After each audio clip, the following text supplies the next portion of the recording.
Good evening, finally naabot na jud ko sa akong boarding house. So nagdali-dali kog sakay kay ngano.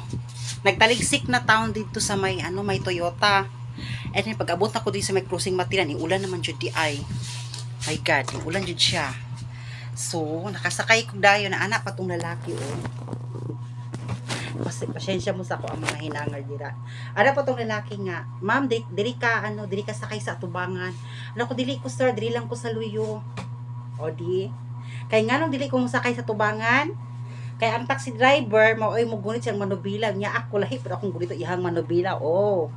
Jocelyn, abi ni mo ikaw lang naay. Taxi driver ako naapod ko day.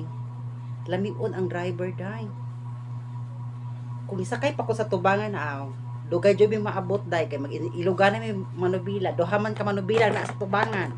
Ang iyaha og katong tinuod nga manubela. Bitaw magtiwas kog labak karon kay tiwas ko og kuan kanang magsampay sa kong labhonon. So tan-awa akong traffic. Ako ni purpon akong panisigan. Panty mo diha.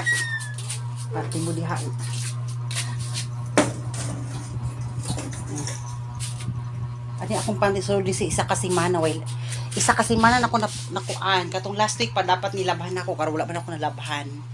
So karon manglaba ko, before ko manglaba, maglabay sa ko basura. Di ba? Maglabay sa tagbasura day kaya akong basura daghan na kaayo. So I'll be right back.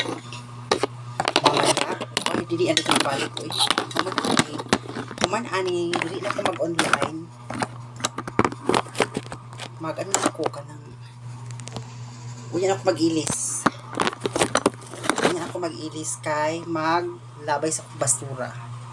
So pagdala ko susi. Susi na to sa itong room. Labay sa akong basura. So, bye-bye. Once again, good evening and happy Tuesday everyone and God bless us all. Bye-bye.